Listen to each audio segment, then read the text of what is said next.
band directors tend to live in states of anxiety for one reason or another, and whether it's the anxiety of needing to be a better teacher, or the anxiety of keeping up with paperwork, or the anxiety of, something didn't go the way that we expected it to. And I like to think the pandemic taught all of us that we really don't have control, and the thing that we can control is how we react to each situation. And again, it's textbook. It's what we read in the leadership books. It's what we tell ourselves we're supposed to do.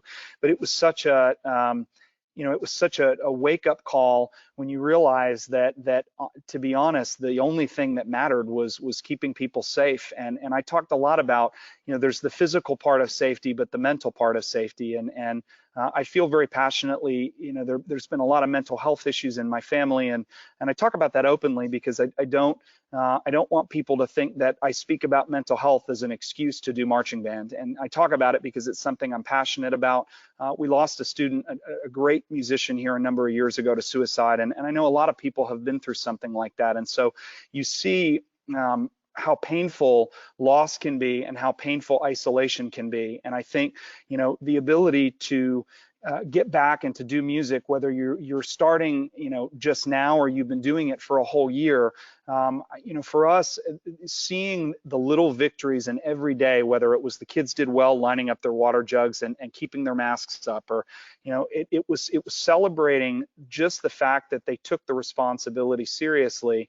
And not worrying so much about, okay, that doesn't sound as good as it usually does, or maybe they're not marching as well as they usually are, or what are we going to do in the future when we come back? And I think the projecting the anxiety is almost as bad as is when we're in that isolation. And so there's, I know a lot of people are worried about going back because of what they're going to find. And I kind of think about, people that are displaced in a hurricane, and that anxiety of coming back and finding what's left of your home after a major storm has come through. And it is emotional, and there is so many pieces to it. So I've been a big believer all fall, we don't like to make excuses for ourselves. Band directors don't. We don't want our students to make excuses. But the reality is that this is one of the most, if not the most difficult things that our community, and I say it because there are parents in our community that have been through wars and have been through really challenging times, but it's definitely for our students the most difficult. And so,